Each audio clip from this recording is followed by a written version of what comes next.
a sabedoria, pois temos falta, Senhor, para que possamos compreender a sua vontade e sairmos daqui um pouco mais alinhados e direcionados no centro da tua vontade e do teu querer. Toma a casa do seu filho, a sua mente, seu coração, revista ele com as tuas armaduras, em nome do Pai, do Filho e do Espírito Santo. A igreja aplauda o nome do Senhor Jesus.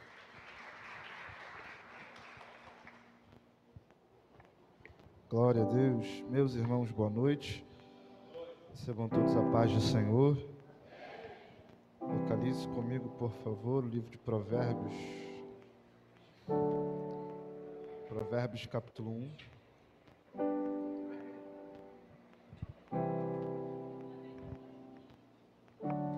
Nós leremos a partir do verso 22. Glória a Deus. Provérbios, capítulo 1. Nós leremos a partir do verso 22. A intenção dessa noite é falar um pouco sobre alguns provérbios que a nós foram deixados. Eu estive pensando sobre essa aula e eu percebi que ela tem até uma introdução, mas não tem um final. Então você me ajuda aí, que o livro de Provérbios é difícil encontrar um final nele, mas a intenção é mergulhar em alguns provérbios que foi deixado para a gente. Provérbios de Salomão, capítulo 1, verso 22, por favor. Você encontrou o texto? Diga um amém. Se for colocar aqui na tela, minha versão é NVI, essa aí mesmo. Até quando vocês inexperientes irão contentar-se com a sua inexperiência? Vocês zombadores, até quando terão prazer na zombaria? E vocês tolos, até quando desprezarão o conhecimento? Se acatarem a minha repreensão, eu lhes darei um espírito de sabedoria e lhes revelarei os meus pensamentos. Você diz amém? Se assente, por favor. E olhe para cá. O livro de Provérbios, ele foi escrito por algumas pessoas. A gente tem a ideia de que somente Salomão escreveu, mas algumas pessoas têm a autoria desse livro, a saber, Agur, e um rei chamado Lemuel, e Salomão. Algumas outras pessoas desconhecidas também escreveram este livro, porém, Salomão é o escritor da maior parte dos provérbios que nós lemos, do 1 ao 31, Salomão é o escritor da maioria deles. Quando nós paramos para pensar na figura de Salomão, na pessoa de Salomão, nós percebemos que não há muita necessidade de apresentar muito sobre ele. Sabemos bem que ele era filho do rei Davi, e por sua vez ele sucedeu seu pai no trono, ascendendo o trono de Israel, se tornando rei de Israel. Mas a vida de Salomão foi marcada pela sabedoria que ele possuía. Esta sabedoria que ele possuía, você me ouve, diga amém? Então olhe para cá. A sabedoria que Salomão possuía, ele não obteve por meio de faculdades, livros, muito menos aprendendo com mestres. A sabedoria de Salomão foi totalmente vinda de Deus. A sabedoria de Salomão era totalmente proveniente do Eterno. Você, por favor, abra comigo segundo livro das Crônicas, capítulo 1, versículo 10, 11, 12. Eu quero ler com você. Segundo livro das Crônicas, capítulo 1, versículo 10, 11, 12.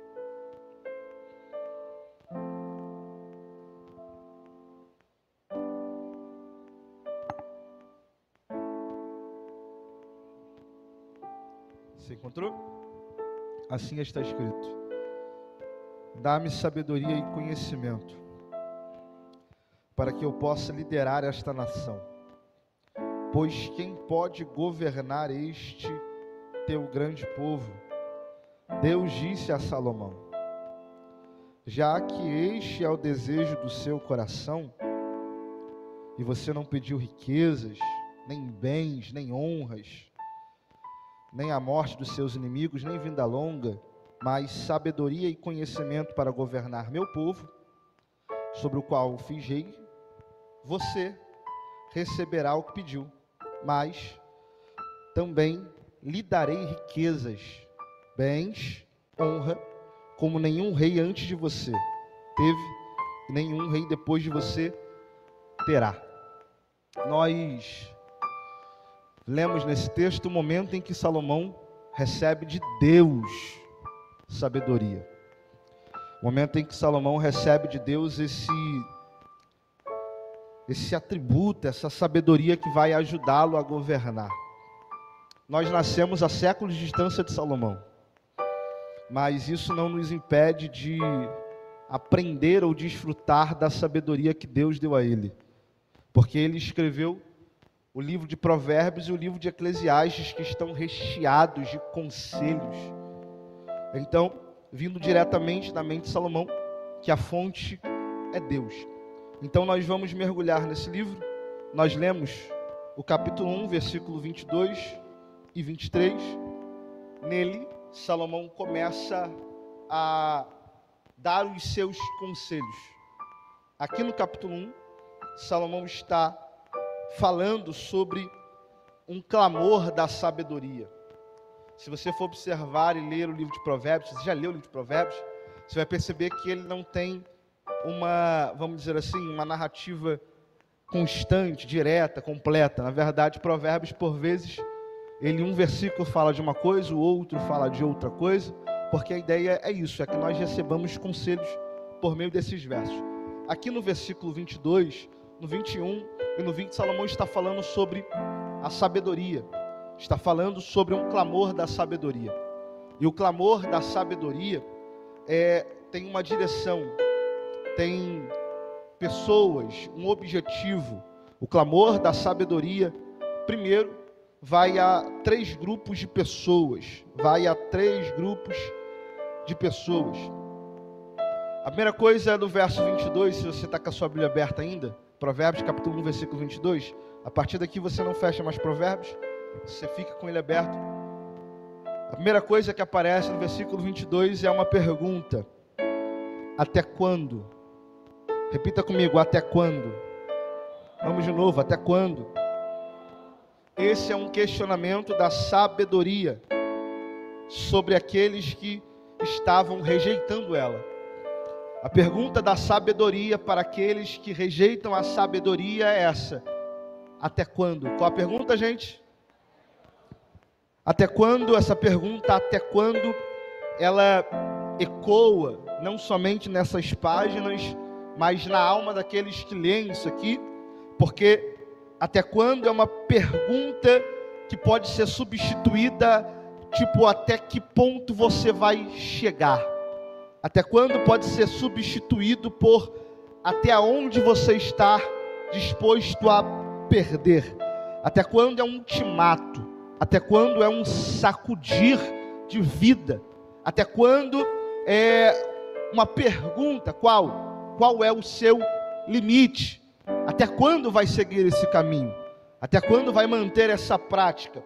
A pergunta da sabedoria, o primeiro indivíduo, ou o primeiro grupo, na verdade, é ao inexperiente. Você repete comigo, inexperiente? Vamos todos juntos, inexperiente? Salomão está fazendo uma pergunta a um grupo ou uma pessoa que é inexperiente, uma pessoa que não tem experiência, alguém que na sua prática de vida, na sua vivência, deixou claro que não é possuidor de experiências. Salomão está questionando a sabedoria, Salomão está questionando a esse indivíduo, a esse grupo. E qual é o questionamento? Até quando você, inexperiente, vai se contentar? Até quando os inexperientes irão se contentar com a sua inexperiência? A pergunta da sabedoria ao inexperiente é: até quando você vai se contentar com a sua falta de experiência. Por que isso? Porque a falta de sabedoria nos leva a se contentar com algo abaixo do que Deus planejou para nós. Eu vou repetir. A falta de sabedoria nos leva a nos contentar com algo abaixo do que Deus planejou para nós. Ao inexperiente, Deus quer dar experiências, mas falta sabedoria. Mas a falta de sabedoria faz ao inexperiente crer que o que ele já tem é o suficiente. Você está comigo aqui? Eu quero que você pense comigo. O inexperiente, pela sua falta de sabedoria, acha que já tem o necessário. Só que nós precisamos entender que a vida é uma grande sala de aula. Ninguém cessa de aprender. Todos nós precisamos continuar tendo experiências e aprendendo com essas experiências. A falta de sabedoria, ela tem o poder de nos aprisionar no contentamento. Você repete comigo: a falta de sabedoria tem o poder de nos aprisionar no contentamento. Eu quero que você guarde bem uma coisa. A pergunta de Salomão é: até quando você vai se contentar com o que você tem? Até quando você vai se contentar com as experiências que você possui? Fabrício, por quê? Porque Deus tem mais, muito mais. Muito mais. O problema é se contentar. Quem está contentado com o que tem não quer sair do lugar onde está. Não quer, vamos dizer assim, não quer sair da sua zona de conforto. Não quer entrar numa zona de confronto. Não quer entrar numa zona de ensinamento para ter novas experiências e crescer, evoluir, chegar. Por que não faz isso? Porque está contente com o que tem. Contentamento é bom em algumas áreas, sim, mas quando se trata de experiência, contentamento é a palavra que não pode existir no teu vocabulário. Você precisa continuar aprendendo. A primeira pergunta dele é aos inexperientes. A segunda pergunta é aos zombadores. É a quem, gente? Zombadores. E a pergunta dele é: até quando vocês, zombadores, terão prazer na zombaria? Você está comigo mesmo? Eu quero você aqui. Os zombadores são especialistas em zombar, diminuir, desdenhar, desacreditar das pessoas, descredibilizar pessoas. A pergunta de Salomão aos zombadores é: até quando terão prazer nisso? Salomão está perguntando a quem zomba: até quando vocês terão prazer nisso? Eles sentem prazer em fazer mal aos outros. Eles sentem prazer em diminuir os outros. Eles sentem prazer em desdenhar, em descredibilizar os outros. E existem pessoas que é exatamente assim. Tem prazer no mal dos outros, tem prazer no descrédito de outras pessoas. Então observe o problema. A falta de sabedoria nos faz ter prazer no desprazer do outro. Você está aqui mesmo? A falta de sabedoria nos faz ter prazer no desprazer do outro. A falta de sabedoria nos faz olhar o mal de alguém e ter prazer naquilo. Salomão está olhando para quem zomba e está dizendo: até quando vocês vão ficar nesse caminho? Até quando vocês vão agir assim, tendo prazer na dor do outro, tendo prazer no mal que o outro vive? A falta de sabedoria nos faz ter prazer aonde não deveria existir prazer. A falta de sabedoria nos faz ter prazer aonde não deveria existir prazer. O zombador sem sabedoria, tem prazer na zombaria. Mas o sábio está inserido no Salmo primeiro. Qual é o prazer do sábio, Fabrício? Antes tem o seu prazer na lei do Senhor. Não, o meu prazer não é ver alguém cair, o meu prazer é na lei do Senhor, e por meio da lei que eu tenho prazer, eu aprendo que eu preciso ajudar aqueles que estão passando por momentos difíceis. Salomão está nos ensinando uma coisa: o que? Se for para ter prazer, não tenha na maldade, não tenha no mal que alguém está vivendo, mas tenha prazer na lei de Deus e em fazer o bem aos outros.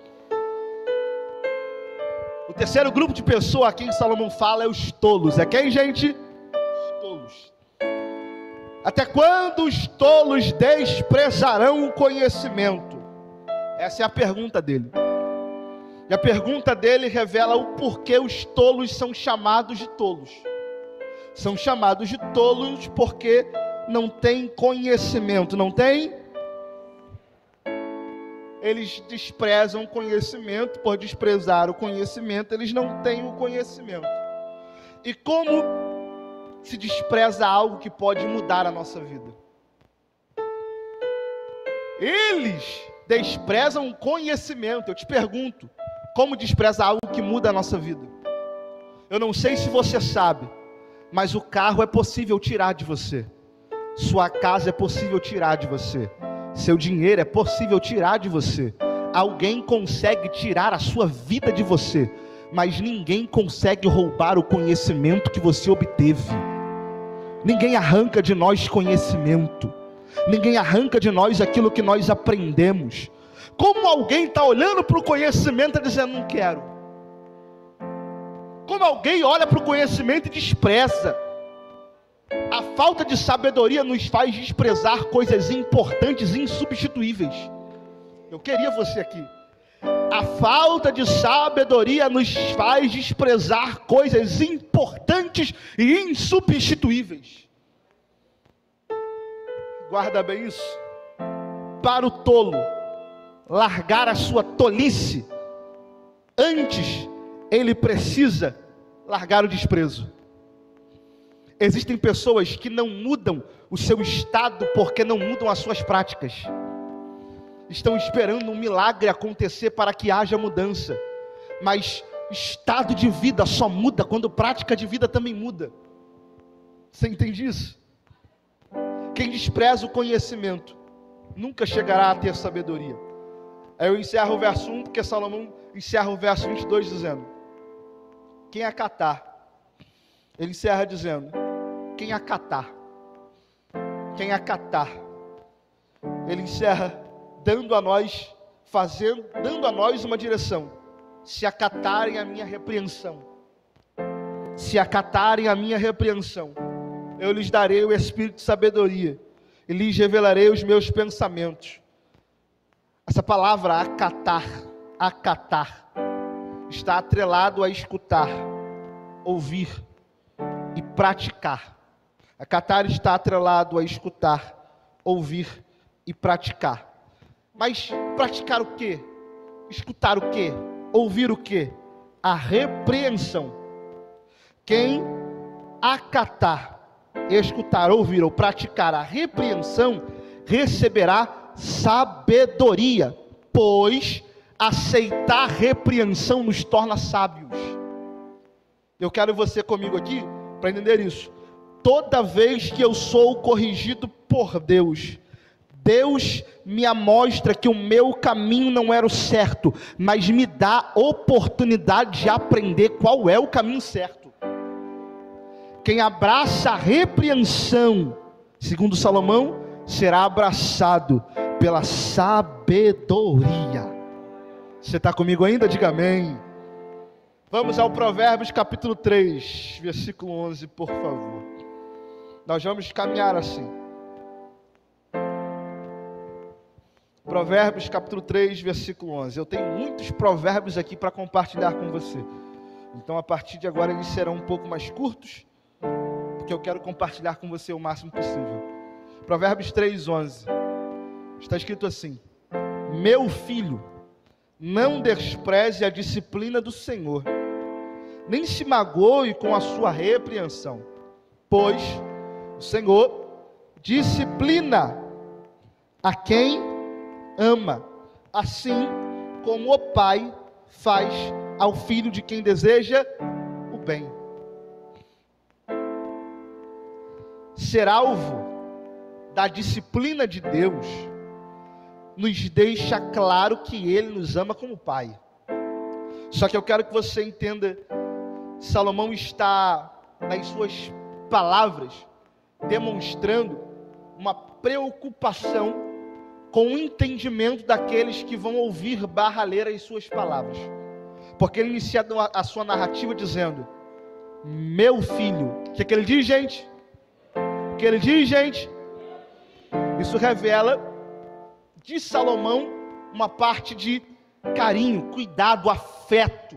Porque Salomão está usando essa fala de afeto, de cuidado, porque ele tem preocupação para aqueles que vão ouvir ler isso aqui, entendam o que ele vai dizer, porque ele está alertando para que a disciplina do Senhor, a disciplina do Senhor, não seja desprezada, e que quando o Senhor vier repreender alguém, o indivíduo repreendido não fique entristecido a ponto de desprezar a repreensão de Deus.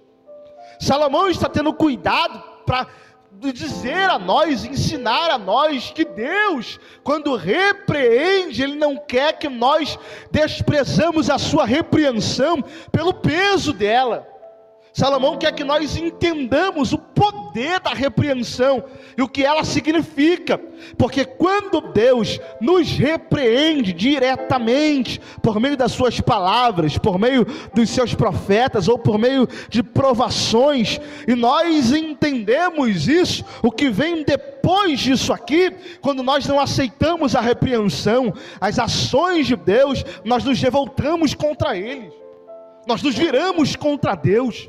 Porque quando Deus faz algo que a gente não quer que Ele faça, quando Deus fala algo que a gente não quer que Ele fale, quando nós temos um plano, um caminho, uma meta, uma rota, e Deus vem no meio disso tudo e diz para você: é não, nesse momento é não, não faça isso, pare com isso, deixa disso, muda isso, e nós não entendemos isso, nos entristecemos, nós não recebemos e desprezamos o que Deus está falando. Quem aqui nunca ouviu um não de Deus e continuou no mesmo caminho? Quem aqui nunca ouviu uma repreensão de Deus para uma coisa e mesmo assim insistiu? Sabe o que você fez? Você desprezou a repreensão de Deus. E por que Salomão está dizendo isso? Porque quem despreza a repreensão de Deus, não despreza simplesmente os seus planos, despreza porque aquilo tudo mexe muito com a gente, porque os nossos planos envolvem sentimentos. E vai Deus olhar para o teu projeto e dizer não, para ver se você não se entristece, para ver se você não entra por aquelas portas ali como Jacó: só saio daqui quando o Senhor me abençoar. O culto acaba, tu vai para casa sem Deus te abençoar, porque Deus não tem, gente, guarda isso, Deus não para atender filho mimado, Deus para atender filho necessitado.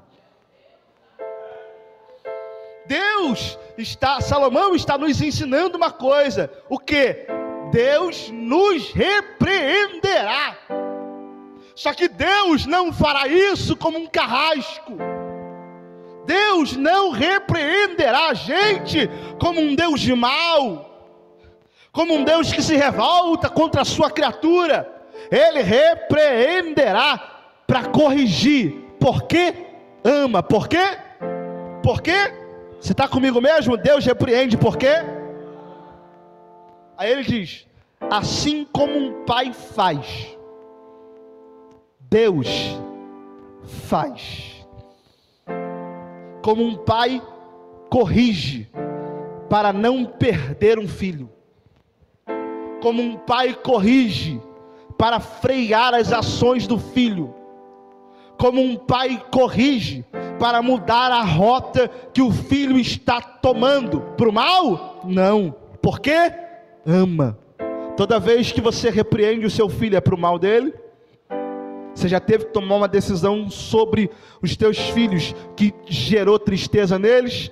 muitas vezes. Só que você não faz isso por mal, você faz isso porque ama. Ser disciplinado por Deus traz luz ao nosso erro, traz luz ao nosso caminho errado, mas também traz uma luz maior ainda sobre o amor dele sobre nós. Guarda bem isso. Toda vez que Deus corrigir a gente, repreender a gente, não é falta de amor, é amor demais por nós. Eu queria muito que você desse um sorriso, porque eu vou lhe dizer: se Deus está te corrigindo, é porque Ele te ama e te ama de verdade. Por que você diz isso, Fabrício? Porque quem te ama te corrige. Eu vou repetir: quem te ama te corrige, quem te ama não te acoberta, quem te ama não vê você no caminho errado e deixa você seguir, quem te ama não vê você tomando decisões erradas e deixa você continuar até o final, quem te ama não apoia os teus erros, não aplaude o teu pecado, quem te ama te corrige. E se Deus está te corrigindo, se alegre. O problema é se você errar e Deus não fizer nada. Se Deus te corrigir após um erro, dá um glória e um sorriso. Mas se após um erro não houver repreensão, corre para o altar da oração. Mas corre muito rápido. A correção de Deus, no momento até dói. Mas é muito melhor ser corrigido no momento e doer e viver a dor do momento do que enfrentar a dor na eternidade. Você pode repetir comigo? Eu prefiro sentir a dor da correção do momento do que sentir a dor da correção na eternidade. Você entende isso? Você está comigo mesmo? Vamos lá? Vamos ao Provérbios capítulo 6, por favor. Capítulo 6, versículo 6. Por favor.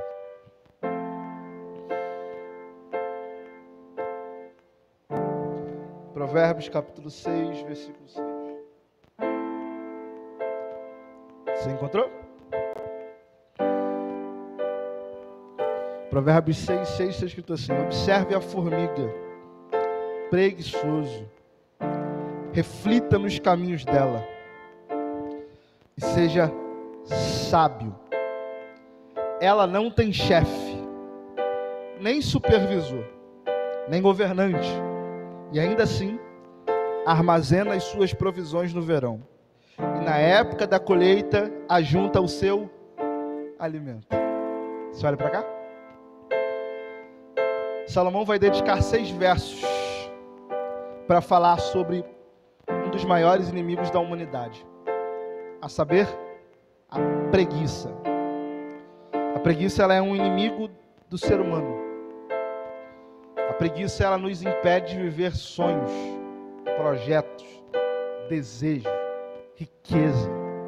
A preguiça é um grande impedimento para a vida, porque a preguiça traz na sua mala uma palavrinha muito esquisita, mas que tem um poder muito grande quando se instala na gente, chamada procrastinação.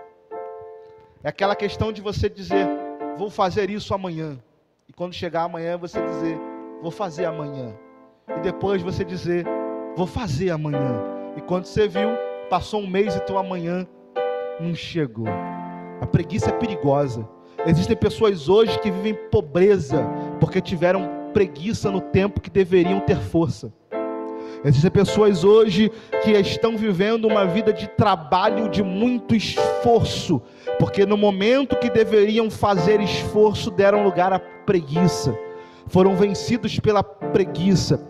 Existem pessoas que não aprenderam coisas importantes e não estão ocupando lugares importantes, porque no momento de estudar, no momento de aprender, olharam para a preguiça e disseram: não, é melhor ficar deitado mexendo no telefone, é melhor ficar deitado assistindo televisão, é melhor jogar alguma coisa, é melhor fazer outra coisa. A preguiça, ela é um dos maiores inimigos da humanidade.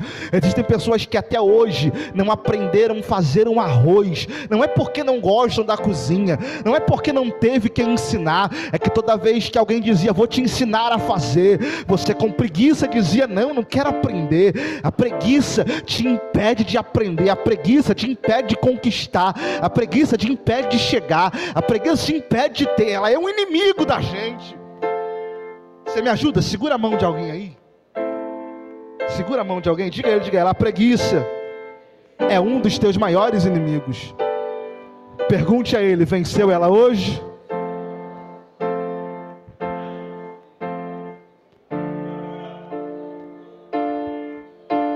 Salomão está falando para a gente sobre um dos nossos maiores inimigos.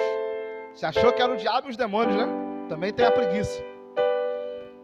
Salomão está dando uma instrução ao preguiçoso e alguns alertas.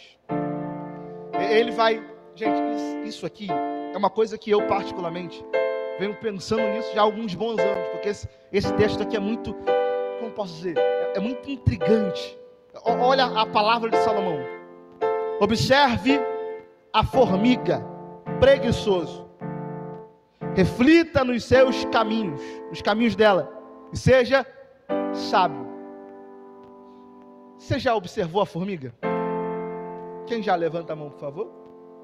Acho que quase todo mundo já observou a formiga. Existe uma fase da vida que a gente é muito da natureza. E todo mundo aqui já passou por essa fase. As crianças de hoje em dia estão pulando essa fase por causa dos telefones, das telas e tudo mais, está trancando as crianças em casa.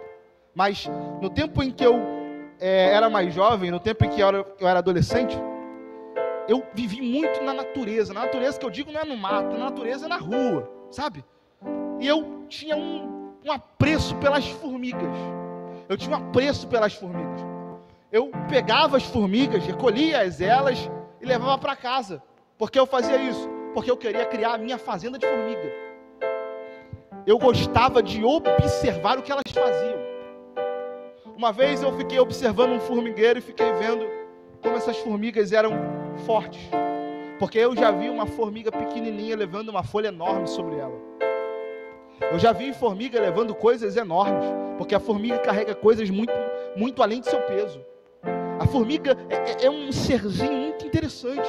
E Salomão está dizendo para a gente observar a formiga. E mais o que, Fabrício? Refletir sobre o caminho da formiga. E fazer o que? Aprender. Olha o que Salomão está dizendo ao preguiçoso. O segredo para largar a preguiça é: olha para a formiga. Pensa no que a formiga faz. E aí? Aprende. Fabrício, não entendi. Vou te explicar. Salomão está dizendo: olha para a formiga. Pensa no que ela faz. E aprenda com ela. Precisamos aprender a importância desse processo. Olhar, pensar e aprender. Vamos lá. Olhar, pensar e aprender. Não adianta só olhar para a formiga. Não adianta só pensar no que a formiga faz. É necessário aprender com o que ela está fazendo. E Salomão está dando para a gente um exemplo sobre o que ela está fazendo. 1, 2, porque ele fala 4 vezes sobre a formiga no livro de Provérbios. Ele diz 4 citações, não, 2 sobre a formiga e 4 sobre o preguiçoso. Essas 2 citações falam sobre a formiga. Essa citação de Salomão aqui, ele diz: ela não tem chefe, ela não tem supervisor, mas trabalha no verão, na época da colheita, para guardar os seus alimentos. Nós bem sabemos que a formiga, ela é um animalzinho que vai atrás de seu alimento no verão, na época da colheita, porque no inverno ela não vai sair da sua toca, ela não vai sair da sua colmeia, ela não vai sair do seu lugar, ela vai ficar lá com todas as formigas, porque no inverno ela não vai sair, porque além de frio, tem chuva, tem vento, então a formiga não sai porque é perigoso para a vida. Então o que ela faz? A formiga olha para o verão, olha para a colheita e diz: esse é o tempo do trabalho. A formiga entendeu que é necessário trabalhar no tempo que é para trabalhar. E como ela trabalha no tempo de trabalhar, no tempo de descansar, ela está descansando. Eu queria muito que você pegasse isso. Existem pessoas que não descansam na vida porque não entendem esses 2 tempos. Eu queria você aqui. Existem pessoas cansadas na vida porque não entenderam que o tempo do trabalho é o tempo do trabalho, o tempo do descanso é o tempo do descanso. O problema nosso é que a gente quer descansar no tempo de trabalhar. E no tempo de descansar a gente quer trabalhar e o resultado é pouco. Porque no tempo do trabalho, tudo aquilo que tinha para ser colhido já foi. E o que sobra, quase nada. Então Salomão está dizendo para a gente, olha para a formiga, aprende com ela. O quê? Aproveita a oportunidade que você tem hoje. Eu queria você aqui, mas vamos lá. Aproveita a oportunidade que você tem agora. Se for para trabalhar, trabalha agora. Se for para estudar, estuda agora. Se for para fazer alguma coisa, faça agora. Não espera o inverno chegar. Não espera a coisa apertar. Gente, eu fico indignado com quem espera o último momento para fazer alguma coisa. Quem espera o último momento para fazer alguma coisa, teve todos os momentos para fazer. Aí depois vai para o altar da oração dizer, Deus me ajuda. E o Provérbios, Salomão está dizendo, aprende com a formiga, cara. A gente quer colocar no altar da oração coisas que deveriam ser resolvidas na prática da leitura. Se tivéssemos aprendido com a formiga, não teríamos feito algumas orações na vida. Salomão está nos ensinando, olha para a formiga e aprende com ela. O que? Ela não tem chefe, não tem supervisor, mas ela trabalha. Olha a lição incrível que a formiga está nos ensinando. Elas não têm chefe, não tem? Não tem? Você está comigo mesmo? Elas não têm chefe, elas não têm chefe. Alguém que cobra, alguém que exige, alguém que bota metas e quer que a gente bata essas metas. A formiga não tem quem mande nelas, mas a formiga sabe a sua necessidade. A formiga conhece a sua missão e executa a sua missão. Aí eu aprendi uma coisa com elas e esse eu carrego para a vida. Eu preciso aprender a ser fiel à minha missão sem receber incentivos e exigências. Não, vamos lá. Existem pessoas que só faz porque alguém manda. Eu quero muito você aqui. Existem pessoas que só funcionam quando tem alguém chamando, mandando, falando. Gente, aprenda com a formiga. O que, Fabrício? Não precise que alguém te mande fazer alguma coisa. Entenda a sua missão e execute a sua missão. Guarde bem o que eu vou dizer. Quem faz só porque alguém está mandando, nunca abraçou a missão que está fazendo. Eu vou repetir. Quem faz porque alguém está mandando, nunca abraçou a missão que está fazendo. Aprenda com a formiga. O que? Elas não precisam de chefe, elas cumprem a sua missão, elas sabem o que devem fazer. E lá vai uma palavra para liderança. É por isso que é difícil liderar, porque existem pessoas que não abraçaram a missão e só funcionam quando alguém manda. No seu trabalho, você sabe o que tem que fazer, você sabe a hora que tem que fazer, você sabe a meta que tem que cumprir. E por vezes você está esperando. Não, eu vou esperar alguém falar. Na sua faculdade, escola, você sabe o dia de entregar o trabalho, você sabe o dia que tem teste, você sabe o dia que você tem que revisar o teu caderno, deixar tudo em ordem. Mas aí você espera o último dia para o professor dizer, ó, vai valer nota. Você vai perder a nota. O ano está encerrando e tem gente que vai ser reprovado porque está esperando alguém incentivar para a missão. Pelo amor de Deus, a tua mãe e o teu pai não precisam te acordar de manhã para ir para a escola. É a tua missão. Ninguém precisa te mandar estudar, é a tua missão. Se alguém te faz trabalhar, é porque você não entendeu nada ainda.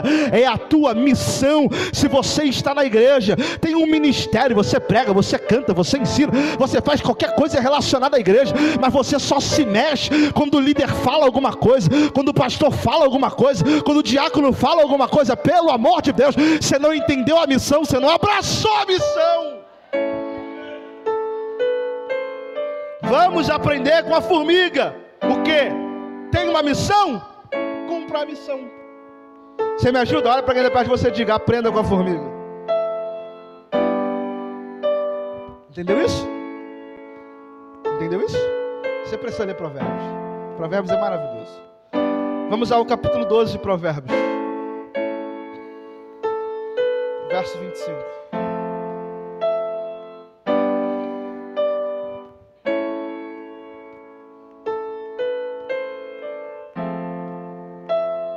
Como eu disse, nós vamos passear por alguns provérbios. A intenção é aprender algumas lições para a vida. Você está entendendo até aqui? Diga um amém, por favor. Está mesmo? Está compreendendo? Provérbios 12, 25. Assim está escrito: o coração ansioso deprime o homem, mas uma palavra bondosa o anima. O coração ansioso deprime o homem, mas uma palavra bondosa o anima. O coração ansioso. Provérbios é um livro com diversos conselhos. Para a vida, para relacionamentos, para negócios, para a alma. Salomão aqui está com mais um dos conselhos, dizendo: o coração ansioso, preocupado, aflito. O coração preocupado, o coração aflito, o coração ansioso, ele tem o poder de deprimir. Tem o poder de quê, gente? Deprimir. O coração ansioso, ele tem o poder de deprimir o homem. E todo aquele que está deprimido não vive felicidade. O coração ansioso deprime o homem, que a depressão, por sua vez, rouba a felicidade do homem. O coração ansioso deprime o homem, e a depressão, por sua vez, rouba a felicidade do homem. Existem pessoas que não vivem felicidade, porque estão com o coração deprimido, porque estão com o coração aflito, preocupado. São muitas lutas, são muitas questões, são muitas coisas, são tantas coisas que essas coisas afetam a nossa alma e de fato deprimem a gente. Só que essa ansiedade que rouba a felicidade, ela pode ser combatida. Salomão diz assim, o coração ansioso deprime o homem, mas a palavra bondosa o anima. Mas a palavra bondosa o anima. O proverbista apresenta para a gente um problema. Qual o problema? O coração ansioso deprimido. O coração ansioso deprimido. Mas ele também apresenta para a gente uma solução. Qual é a solução? Uma palavra bondosa. Outras traduções vão dizer palavra de encorajamento. Eu gosto disso, porque a ansiedade do coração deprime, mas a palavra de encorajamento anima. O coração ansioso deprime, mas a palavra de encorajamento anima. Eu quero que você entenda o poder de uma palavra. O ânimo roubado pela ansiedade tem poder de voltar quando uma palavra de encorajamento é dada. Eu não sei se você entende isso, mas na sua boca tem poder. Uma palavra tem poder de mudar o nosso interior. Eu vou lhe perguntar, eu gostaria que você levantasse a sua mão, se você já viveu isso. Alguém estava triste, desanimado, deprimido, angustiado, e depois de receber uma palavra, se animou de novo? Levanta a mão se alguém já viveu isso. Uma palavra tem o poder de mudar o nosso interior. No lugar da ansiedade, no lugar onde a ansiedade dominou, uma palavra bem dada, uma palavra de ânimo, ela vai levantar o indivíduo. Eu não sei se você entende, mas existem pessoas ao nosso redor que precisam dessas palavras. Existem pessoas que estão passando por momentos difíceis na vida, e o que nós temos para elas se não conseguimos resolver o seu problema? Uma palavra. Você entende que a tua boca tem poder de mudar o dia de alguém? Você compreende que uma palavra da sua boca tem poder de mudar o coração de alguém? Salomão está dizendo: o lugar onde a ansiedade dominou, uma palavra tem o poder de mudar. Eu não sei como anda o seu coração, mas eu tenho uma palavra a você, uma palavra de encorajamento. O Senhor é poderoso para fazer infinitamente mais. Existe uma palavra que Paulo diz que me deixa até hoje confuso, mas eu repito ela por fé, eu abracei ela com fé, porque Paulo disse assim, receba como uma palavra de encorajamento: mas a nossa leve e momentânea tribulação não pode se comparar com a glória que há de ser revelada. Paulo olhou para a minha tribulação, para a tua tribulação, e disse: é leve e momentânea. Porque Paulo disse isso? Ele não conhece o que eu passo, não conhece o que você passa, porque Paulo olhou o porvir, e Paulo disse: ela não pode ser comparada com a glória que há de ser revelada. O teu coração estava deprimido pelas lutas, mas a palavra é essa: nenhuma luta é capaz de ser comparada com a glória que vai ser revelada. Você recebe isso? Vamos a Provérbios capítulo 15, versículo 1, por favor.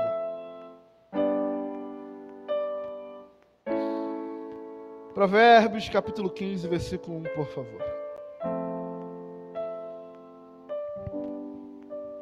Você nunca leu tanto Provérbios num dia, né? Encontrou? A resposta calma. Isso aqui é maravilhoso. Desvia a fúria, mas a palavra ríspida desperta a ira. Não, eu vou ler de novo, porque tem coisa que é muito pra gente, né? Não é verdade? Tem coisa que é muito pra gente. Então, não lê comigo não, lê pra você.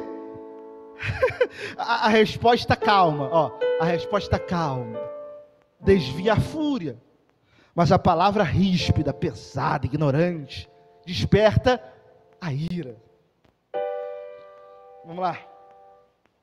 Responder calmamente não é para qualquer um. Você concorda comigo? Responder calmamente não é para qualquer um. Porque é lógica, é lógica. Se eu respondo, isso indica que alguém falou antes, que alguém falou? Vamos lá. Se eu respondo, isso indica que alguém falou antes. Alguém falou antes alguma coisa. E o que essa pessoa falou vai gerar em nós duas atitudes: ou uma resposta calma, ou uma resposta ríspida. Então o que foi dito certamente não foi bom, certamente não foi legal. Então vamos lá. Uma resposta calma tem o poder de desviar a fúria e evitar um problema, evitar um. Eu quero que você entenda que a nossa fala tem o poder de determinar um ambiente. Eu quero muito você aqui. A nossa fala, a nossa resposta tem o poder de determinar que ambiente a gente vive. Existem guerras que são geradas por causa das nossas respostas. Gente, eu estou falando muita coisa. Existem guerras que são geradas por causa das nossas respostas, e outras são evitadas por causa das nossas respostas. Eu queria muito você aqui. Existe guerra em casa que não precisava existir. Existem queixas que você foi fazer a Deus em oração que não precisavam ser feitas. Tem gabinete que você já fez que não precisava ser feito. Você desabafou com pessoas sobre situações que nem deveriam ter existido. Por que, Fabrício? Porque a tua resposta na hora foi a resposta errada. Mas olha a loucura, gente, isso aqui é loucura. Olha a loucura que Salomão está ensinando para a gente. Quando alguém lhe atacar, lhe falar algo que você não gosta, algo que saia do eixo, você tem duas opções: ou dá uma resposta ríspida e começa um problema, ou responde calmamente e faz o quê? Desvia a fúria. Eu quero que você entenda uma coisa: a Bíblia não está aqui para ser o que a gente carrega para o culto. Gente, Bíblia não é acessório de crente. Bíblia é regra para ser vivida. Quando nós erramos uma vez, 2 vezes, em responder com ignorância e rispidez, depois consertamos até vai, mas toda vez, tem gente que não consegue falar com você, tem gente que diz, eu não converso com ele, eu não converso com ela. Por quê? Porque sabe que toda conversa é uma guerra, toda conversa é um problema, toda conversa é uma DR, toda conversa é um...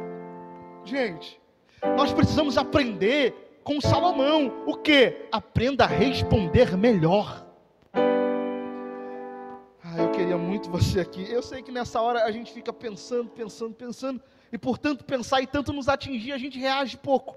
Mas eu quero que você pense, por favor, nisso aqui. As palavras são como fagulhas de fogo, sabe? E ditas de forma errada, elas podem começar um incêndio perigoso. Existem casas incendiadas por causa de respostas erradas. Existem famílias incendiadas por causa de respostas erradas. Existem relacionamentos incendiados por causa de respostas erradas. Mas eu quero que você repita comigo, por favor, para você, assim como eu vou dizer para mim. Eu preciso aprender com Salomão a dar respostas calmas. Não, repita mais uma vez, mas sentindo a paz que deveria ter falado. Respostas calmas. Isso. Tem algum teu parente, tem um amigo, alguém de perto de você? Se tiver, dá a mão para ele, ou dá um tchau, dá um oi, diz, vou te responder calmo da próxima vez. E se é teu marido do teu lado, se é tua esposa, aproveita que é o momento de você se desculpar do que você fez. Diga, vou te responder calmo da próxima vez. Isso, aleluia. Você entendeu isso? Diga um amém, por favor. Vamos a Provérbios 17, versículo 14. Provérbios capítulo 17, versículo 14. Você está entendendo tudo que eu estou dizendo até agora? Eu quero lhe propor um desafio. Provérbios tem 31 capítulos. Quantos? Se você ler um por dia. Quantos por dia? Um por dia. É o suficiente para você ser um pouco mais sábio. Começa hoje. Leia o capítulo 1. Amanhã lê o 2. Fabrício, mas eu já estou num plano de leitura bíblica. Lê Provérbios também. Você não precisa disso aqui?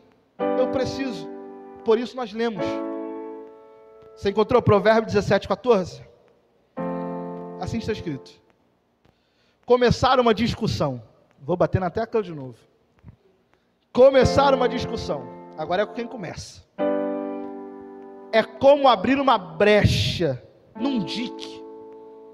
Tipo numa represa, num dique, numa represa. Por isso, resolva a questão antes que surja uma contenda. Eu vou ler de novo. Começar uma discussão é como abrir uma brecha num dique. Por isso, resolva a questão antes que surja uma contenda. O proverbista está nos dando um alerta. Qual alerta? Começar uma discussão é como abrir uma brecha numa represa. Sabe, um lugar de reservatório de água. Mas não é a tua caixa d'água que cabe 1.000 litros, 2.000, não. Eu estou falando uma represa. Um lugar que alimenta uma cidade com água. Abrir uma brecha ali é como começar uma discussão. E, gente, eu quero que você entenda. Salomão está dizendo que quem começa uma discussão abre uma brecha, abre uma. Ele não chama de buraco, ele chama de brecha. E aqui é a questão. Fabrício, qual o problema de uma brecha? A brecha é algo pequeno, sim ou não? Sim ou não? Vamos lá. Se a tua caixa de 1.000 litros furou, deu um furinho ali, quanto tempo você acha que vai demorar para pingando esvaziar a tua caixa? Muito tempo. Vai esvaziando de pouquinho. Mais uma hora vai Mas numa represa, não é assim. Porque um furo na tua caixa d'água não vai fazer com que a tua caixa d'água se rompa. Mas numa represa, um furinho é totalmente prejudicial. Porque esse furinho que a água vai passando, você já ouviu aquele ditado? Água mole, pedra dura, tanto bate até aqui. A ideia é que um furo no dique vai abrindo. Era uma brecha, vai abrindo. Era uma brecha, vai abrindo.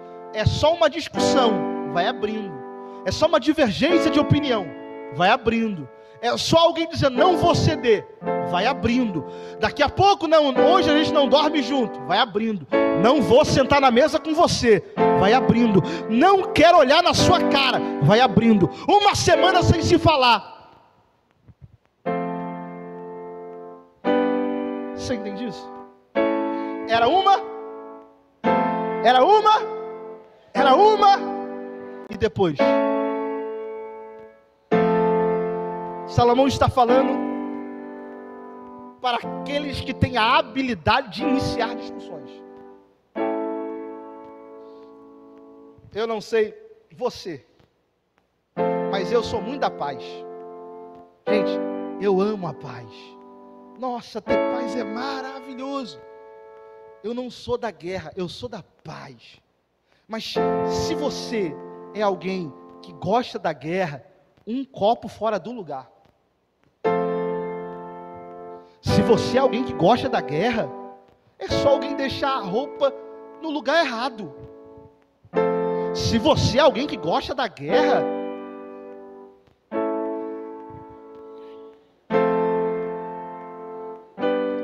alguém senta no sofá.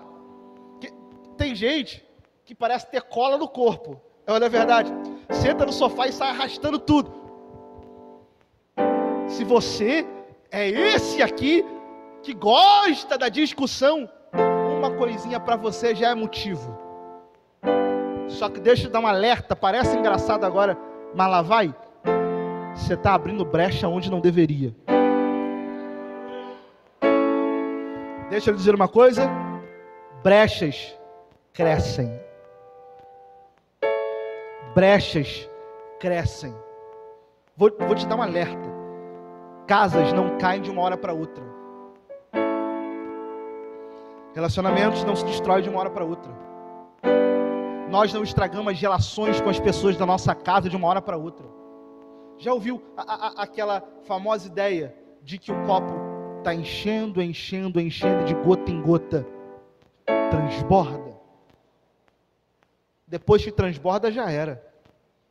Depois que a brecha está aberta, aí não dá. Só que Salomão dá um conselho para a gente. Qual o conselho? Resolva antes que piore. Porque começa numa brecha, evolui para uma rachadura, e a falta de solução faz com que se torne um buraco. Eu queria muito que você entendesse o que eu vou lhe dizer. Existem coisas que já aconteceram, mas é possível resolver enquanto ainda está pequeno. Eu queria muito você aqui, porque o céu trouxe alguém esta noite aqui para dar livramento de buracos enormes nas suas gerações. Resolva enquanto está pequeno. Resolva enquanto está pequeno. Resolva enquanto está pequeno. Fabrício, eu não quero ceder. Resolva. Fabrício, eu não quero ceder. Resolva. Quem começou a discussão foi você. Quem começou o problema foi você. Quem começou a falar foi você. Salomão não está falando para quem não fez nada. Salomão está falando para o culpado da história, e o culpado da história, a palavra é resolva.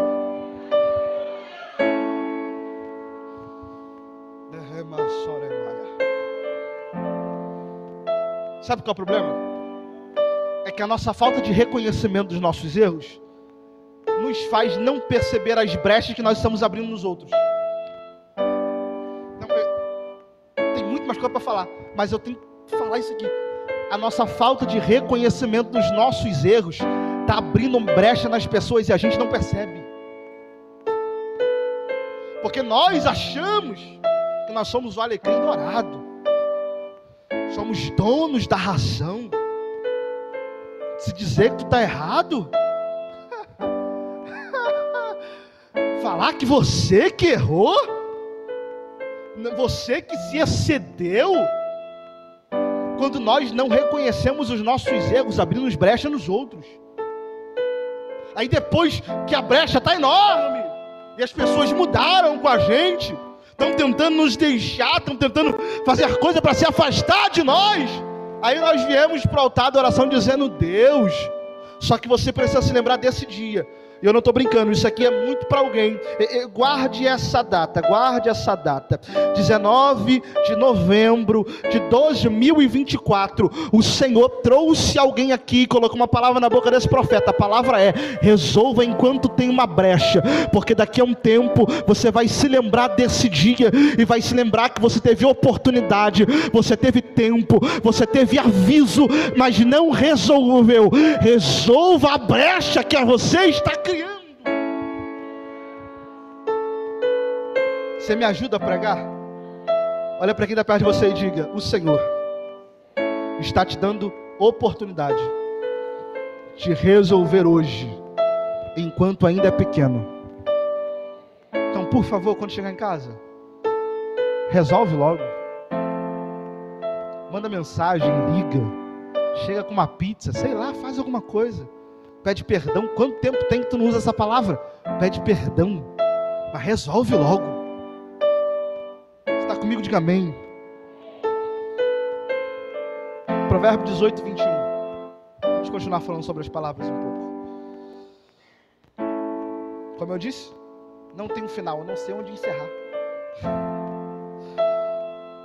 Tem muita coisa para falar. Provérbio 18, 21. Mas essa aula não tem parte 2, Charles. Vamos lá. Provérbio 18, 21.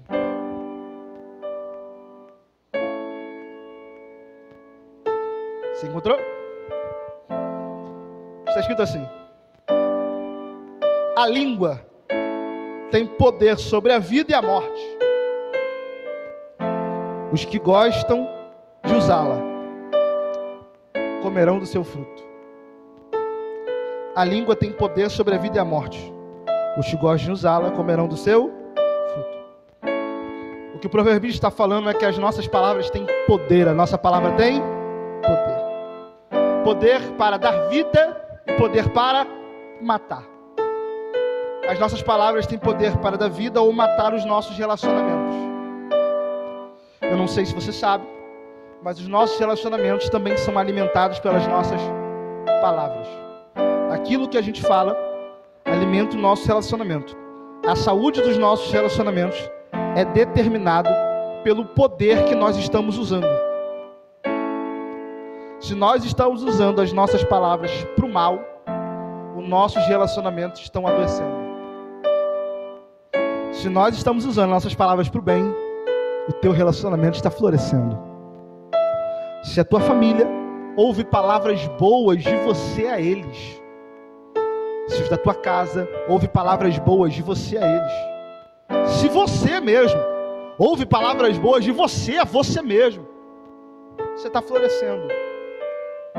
Mas se você é alguém que vive estressado, irritado, não consegue falar sem ter ignorância nas palavras, sinto me informar, as pessoas ao teu redor estão adoecendo. Porque na tua palavra tem poder para dar vida, mas também tem poder para matar as tuas relações. Essa frase é maravilhosa, talvez você pegue a referência antes de eu dizer. Alguém disse, eu repito: com grandes poderes vem grandes responsabilidades. Quem disse isso foi o tio Ben, o tio do Homem-Aranha. É importante nós entendermos isso, porque essa frase se encaixa muito bem. Você recebeu um grande poder. Qual poder? As nossas palavras. E quem tem esse poder precisa usá-lo com sabedoria. Salomão está dizendo: a tua palavra tem poder de dar vida, mas a tua palavra tem poder de matar. E eu quero lhe fazer uma pergunta, e a pergunta é: sobre a tua casa, o que você deseja? Vida ou morte? Se é vida, por favor, comece a dizer palavras que combinem com o desejo que você tem sobre a tua casa. Eu quero encerrar com você. Provérbios capítulo 19. Versículo 11. Tá certo? Provérbios 19, verso 11. Quem sabe outro dia a gente mergulha em mais alguns outros provérbios. Provérbio 19, 11. Você encontrou? A sabedoria do homem lhe dá paciência, lhe dá. A sua glória é ignorar as ofensas. Eu acho isso aqui extremamente maravilhoso. Provérbios é um livro de sabedoria. Quem obtém sabedoria colhe os frutos de sabedoria. Dentre eles, o proverbista está falando um. Qual? A sabedoria dá ao homem paciência. Dá o que, gente? Você pode repetir de boca cheia? Paciência. Isso, paciência. O que é paciência? Apegar-se às coisas e não ser extraviado pela adversidade. O que é paciência? Paciência é não perder o ânimo. O verdadeiro significado de paciência, na verdade, o verdadeiro teste de paciência não é esperar, mas a maneira de se comportar enquanto espera. Paciência não é definido por simplesmente esperar, mas é o nosso comportamento enquanto nós esperamos. Paciente não é só alguém que senta e fica. Senta e fica reclamando, senta e fica se balançando, senta e fica inquieto, senta e fica ansioso. Isso não é paciência. Paciência é como a gente se comporta. Paciente é alguém que está aguardando, e de fato com paciência, sem deixar com que o ambiente mude, altere a gente. Salomão está nos ensinando uma coisa. Ele está dizendo: o comportamento do paciente dá a ele um poder. Qual poder? De ignorar as ofensas. Eu quero muito que você entenda, porque eu encerro aqui. Ignorar as ofensas não é para qualquer um. Você concorda comigo? Ignorar a ofensa tem que ser num dia que você está muito crente.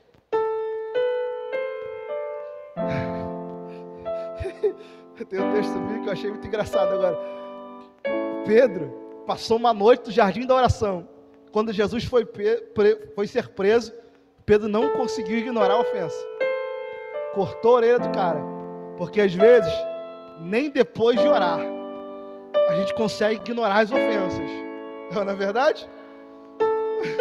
Tem gente que já levanta do joelho já no 220. Só que o paciente, a glória dele, e a palavra que Salomão usa é maravilhosa. Ele poderia dizer qualquer coisa, a coisa boa que ele acha, a coisa legal que ele, mas Salomão diz, a glória dele, o ponto mais alto da vida dele, o auge dele é o quê? Ignorar as ofensas. Salomão está dizendo para a gente que ignorar as ofensas é quem não reage a elas. Ignorar as ofensas não é somente não reagir a elas. Ignorar as ofensas é não permitir que elas tenham efeito em nós. Eu vou repetir porque eu me embolei. Ignorar as ofensas não é não reagir a elas. Ignorar as ofensas é não permitir que elas façam efeito em você. Como alguém consegue ignorar as ofensas? Porque essa pessoa chegou a um ponto que aquilo que alguém tenta ofender, bate aqui, mas não entra. Gente, que Deus nos dê isso, a ponto das palavras ofensivas de alguém bater aqui e não entrar, a ponto das ações ofensivas de alguém bater aqui e não mudar nada. E tem um exemplo bíblico que eu acho maravilhoso. 1 Samuel capítulo 18, versículo 11, está escrito assim: e Saul atirou com lança, dizendo: encravarei Davi na parede. Porém Davi se desviou dele por 2 vezes. Guarda bem essa palavra, porque eu encerro lhe dizendo: não devolva as lanças da ofensa. aprenda a se desviar delas e viver a sua vida. Não devolva a lança das ofensas, desvie-se delas e viva a sua vida, porque cada um dá o que tem. Saul ataca com lança, Davi desvia da lança e vive a vida dele. Eu vou dizer a alguém, porque o céu trouxe alguém aqui exatamente para isso, para você aprender, porque você está orando: Senhor, me ajuda a mudar, Senhor, me ajuda a melhorar, Senhor, me ajuda a mudar o meu comportamento. A palavra é essa: desvie-se das ofensas e viva a tua vida. Eu quero que você entenda, seja paciente o suficiente para tudo aquilo que alguém dizer ao teu respeito, te atacar, não seja poderoso para alterar o teu estado, alterar o teu humor, alterar as tuas emoções. Existem pessoas que pensam que tem as suas emoções na mão, é só te atacar que você sai do eixo, é só brigar com você que você sai do eixo, é só fazer alguma coisa que te desestabiliza. Mas o Senhor esta noite nos dará paciência, nos dará sabedoria o suficiente para adquirir paciência, para se desviar das ofensas do inimigo. Deixa Saul tacar a lança o quanto quiser, nós nos desviaremos delas. Você se coloca de pé, por favor.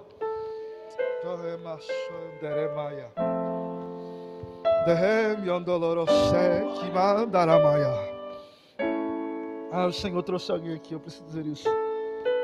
Essas pessoas aqui que perdem a sua paz. Essas pessoas aqui que estão perdendo a sua paz, porque não conseguem se desviar das ofensas, não conseguem se desviar das lanças das ofensas. Você sabe que as pessoas têm o prazer de provocar a gente, as pessoas têm o prazer de irritar a gente, e tudo isso acaba alterando o nosso humor, alterando as nossas emoções.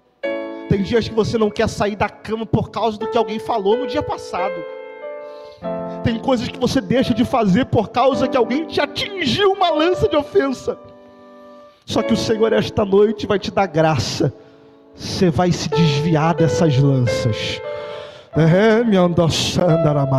Alguém não vai entender, porque vai te tacar lança e você não vai reagir, vai te tacar lança e você não vai aceitar, vai te tacar lança e você não vai chorar, vai te tacar lança e você não vai discutir, vai te tacar lança e não vai te afetar. Alguém vai dizer: tem alguma coisa mudando? A resposta é claro que tem. A Bíblia está entrando na minha vida, eu estou tendo sabedoria e estou me desviando daquilo que estão me atacando. De olhos fechados eu oro com você. Senhor, no nome de Jesus, essa é a tua palavra fiel e digna de toda a aceitação. Nós fomos os teus ouvintes. Deus, o livro de Provérbios que Salomão deixou para a gente por escrito, inspiradíssimo pelo teu Espírito, nos ensinou algumas coisas muito difíceis de fazer. Esta noite nós ouvimos algumas coisas muito difíceis de praticar. Fomos confrontados por algumas verdades que nós praticamos e entendemos que precisamos deixá-las. Espírito Santo, o Senhor tem o poder de nos ajudar nisso. O Senhor disse na sua palavra, Deus, se alguém tem falta de sabedoria, peça a Deus, porque Ele dá liberalmente. Se essa noite o que você precisa é sabedoria, esse é o teu momento. Peça a Ele para ser sábio, peça a Ele para ser sábia, peça a Ele para te ensinar como agir, te ensinar como fazer, te ensinar como reagir, te ensinar como falar, te ensinar como responder. Peça a Ele para te ensinar a lidar com as suas emoções, a lidar com as pessoas da sua casa, a lidar com os seus problemas, a lidar com as suas lutas, a lidar com as suas faltas, a lidar com as suas queixas. Peça a Ele sabedoria, peça a Ele sabedoria, porque quem não tem sabedoria abre brecha e não consegue fechar. Quem não tem sabedoria recebe lança do inimigo o tempo todo. Quem não tem sabedoria é como a mulher que Provérbios descreve, a mulher rixosa, que é como uma goteira que pinga, pinga, pinga, até enlouquecer o indivíduo que está na casa. Oh, que o Senhor esta noite derrame sobre nós sabedoria para aprendermos como agir, aprendermos como falar. Nós não queremos só ler esse livro, ouvir sobre esse livro, nós queremos viver provérbios, nós queremos andar provérbios, que as nossas atitudes sejam de provérbios, e que as mulheres dessa casa, os homens dessa casa, possam ser chamados de homens de provérbios, das mulheres de provérbios, que nós colocamos em prática aquilo que foi deixado pelo Senhor a nós, que no nome de Jesus se cumpra em nós a tua palavra. Estamos abertos para vivê-la, Senhor, no nome de Jesus. Você diz amém? Aplauda o Senhor aí com muita força.